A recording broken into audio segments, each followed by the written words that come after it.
So, reporting from the southern border of Arizona and New Mexico on I-10, unit 51269. We see here Jaja. We see here Zensu relaxing in their puppy living room, and I am at work in my magician's studio. Seems to be my new little setup. So I'm going to give you a quick tour. Here is my refrigerator, which doubles as my seat. Here is my crate with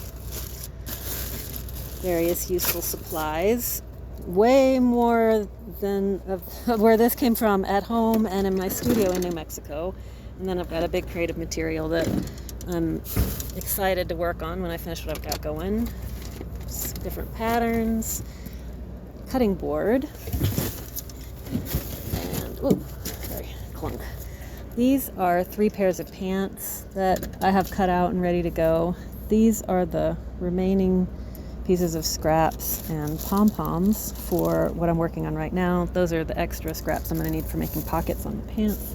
And these are the skirts I've been working on. I'm going to get to my studio in New Mexico in a couple days, and I want to have both of these done, or at least one of them done, so I can leave it in the studio, because I've been making 2 of everything. I took the winter off, made a whole bunch of new patterns, made a whole bunch of inventory, probably 50 items altogether, and 2 of everything. So half of the inventory is in Georgia, half of it is in New Mexico. Probably didn't plan ahead. These were kind of loosely inspired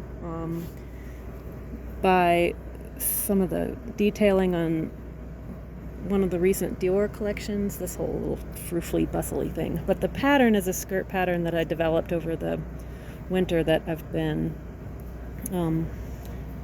continuing to adapt. When I get to my studio in New Mexico, I'll make a little video of the original skirt and then kind of what the pattern looks like. So there's one in black, there's one in pink.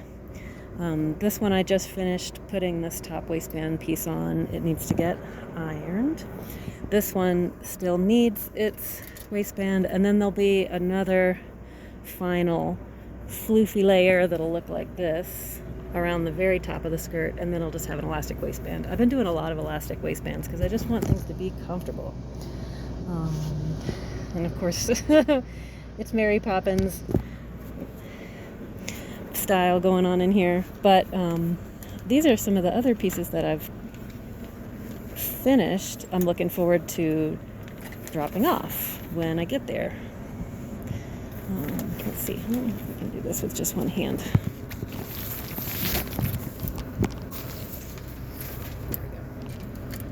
Sorry about all that, y'all. So this little actually, let me do it like this.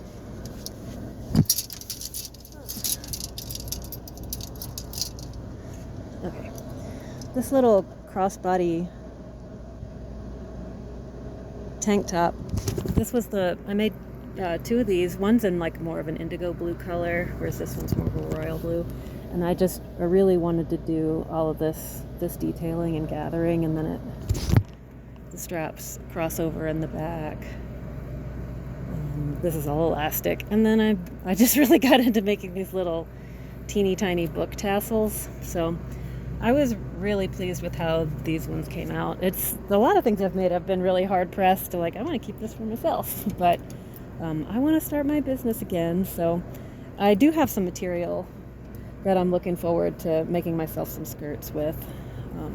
So I made the really complicated one in just that one size, and then I made a much simpler version it's the same pattern, so there is some pattern detailing, but without all the extra ruching and stuff. So let me see if I can flip that around. Back. So, just really comfortable, a nice lightweight jersey cotton.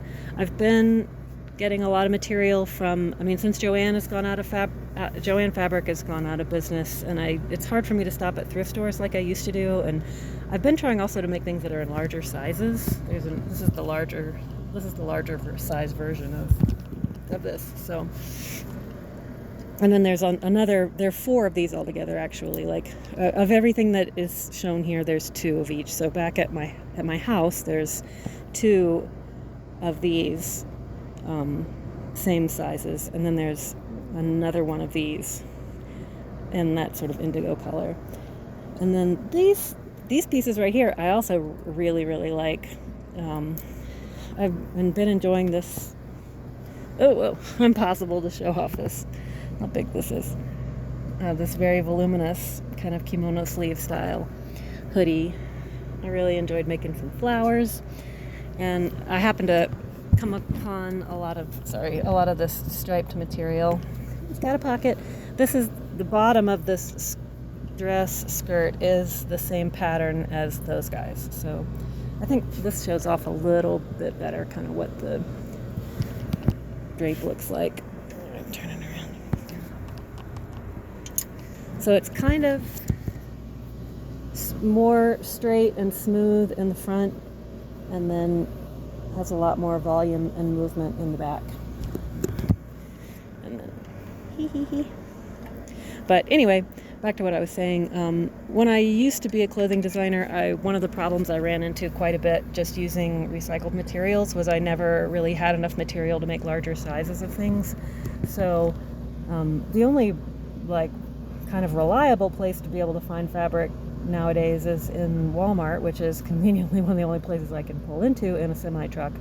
And not all Walmarts even have fabric, but lucky me, I get to go all over the country. So as it turns out, they sell a lot of remnants, just bundles of, maybe 2 yards for $3 or something like that. And so at one Walmart, I might only find, a fairly small amount of, this particular pink stripe, and maybe one of the orange one. And then I'll go to another Walmart and I'll find 2 or 3 bundles of the smaller stripe and another of the orange one. So it's been convenient in terms of being able to collect enough material to make different larger sizes, multiples, and then also just not feel like I'm totally buying just, constantly new fabrics. But I have been doing some of that. There are a couple of places I really like to go. There's OKC Fabric in Oklahoma City. There's Fine Fabrics in Commerce, Georgia, which is off of 85.